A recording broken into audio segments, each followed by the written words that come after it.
So welcome back friends. In this video tutorial we will going to talk about glycolipids. Glycolipids समझने के लिए अगर हम इसके नाम पे गौर करें so glycolipids means carbohydrate plus lipid. So lipid के साथ जब कार्बोहाइड्रेट अटैच्ड हो तो हम उस पार्टिकुलर बायोमोलिक्यूल को बोलेंगे ग्लाइकोलिपिड. सो हमें जो इम्पोर्टेंट टाइप ऑफ ग्लाइकोलिपिड्स को पढ़ना है वो है ग्लाइकोस्फिंगोलिपिड. Okay, this glycosphingolipid is the third major component of the membrane lipids. Okay, and इस ग्लाइकोस्फिंगोलिपिड का स्ट्रक्चर अगर हमको समझना है तो हमको पहले जानना होगा सेरामाइड का स्ट्रक्चर जो हमने फॉस्फोलिपिड वाले वीडियो में बताया था. सो इस सेरामाइड का स्ट्रक्चर में क्या है? So ceramide is nothing but a type of sphingolipid, right. Now इस स्फिंगोलिपिड में यहाँ पर आपको याद होगा कि X रहता था H के जगह. अगर इस X के जगह H हुआ तो हो जाता था ceramide, right, which is the simplest type of sphingolipid. Now इस C1 पोजीशन के OH के साथ अगर एक मोनोसैकेराइड आके अटैच्ड हो गया then it is an example of glycosphingolipid. Okay, क्योंकि एक मोनोसैकेराइड अटैच्ड हुआ है. ओके, एंड स्पेशली अगर एक ही मोनोसैकेराइड अटैच्ड हुआ तो हम बोलेंगे it is an example of cerebroside which is a type of sphingoglycolipid. Now अगर एक से ज़्यादा हुआ तो हम बोलेंगे कि it is an example of globoside. Okay, which is another kind of sphingoglycolipid. Okay, now और एक चीज़ जो हमको जानना है दिस इज़ गैंग्लियोसाइड. गैंग्लियोसाइड को समझने के लिए बहुत अच्छे से समझना कि गैंग्लियोसाइड में जब बहुत सारा मोनोसैकेराइड अटैच्ड हो रहा है with the C1 there can be chance of presence of one or more than one N-acetyl neuramic acid, okay, which is also a monosaccharide consisting of 9 carbon backbone. Okay, so अगर एक और एक से ज़्यादा N-acetyl neuramic acid इस oligosaccharide chain में हो तो हम बोलेंगे ये पूरा का पूरा जो स्ट्रक्चर है it is an example of ganglioside. Okay, now this ganglioside is negative in charge in neutral pH. Neutral pH मतलब pH 7 में इस गैंग्लियोसाइड का जो चार्ज है वो नेगेटिव है. क्यों है? क्योंकि न्यूरामिनिक एसिड के प्रेजेंस के कारण. ओके, नाउ इस N-acetyl न्यूरामिनिक एसिड को हम एक जेनेरिक नाम से पुकारते हैं जिसको हम बोलते हैं sialic acid. This sialic acid is used for all the N और O substituted derivative of neuraminic acid.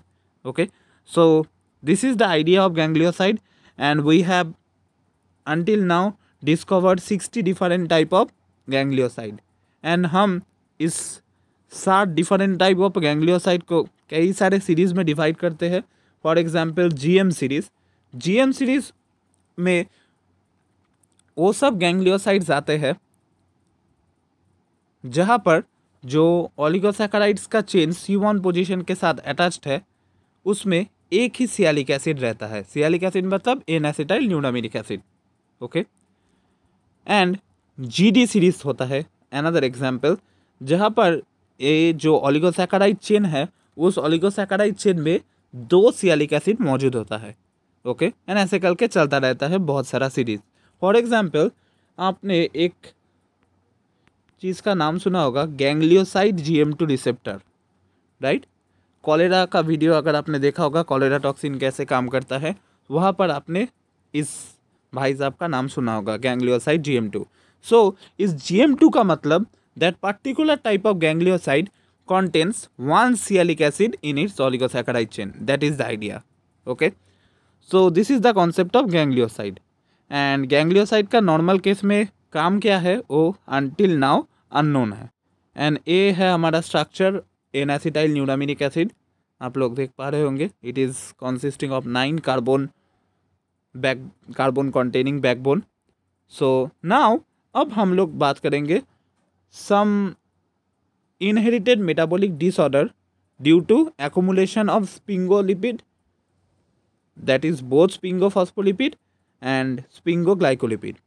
Okay, so now एक चीज़ आप लोगों को यहाँ पर समझना होगा कि स्पिंगोग्लाइकोलिपिड एंड स्पिंगोफॉस्फोलिपिड, नॉट ओनली दैट, कोई भी मेटाबॉलिक प्रोडक्ट का अगर ज़रूरत से ज़्यादा एक्यूमुलेशन हो रहा है तो इसके पीछे जिम्मेदार कौन है? इसके पीछे जिम्मेदार है absence of certain type of enzyme who are responsible for the degradation of that compound, right.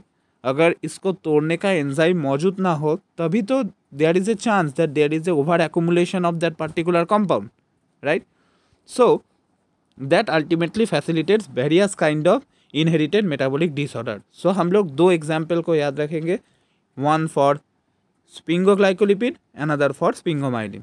So first example is Tay-Sachs syndrome. Okay, that is due to the accumulation of ganglioside GM2. Okay, and it is mainly due to the absence of enzyme beta hexoaminidase A. Okay, second one is Niemann-Pick syndrome. This Niemann-Pick syndrome is due to the accumulation of sphingomyelin. Okay, and this sphingomyelin is accumulated due to absence of enzyme sphingomyelinase.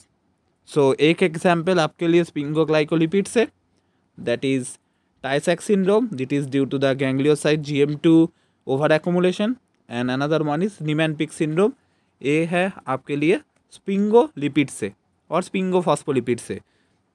This is due to the over accumulation of sphingomyelin and enzyme responsible for it is sphingomyelinase. So that's the video for glycolipids. I hope this video will be helpful for you. Thank you.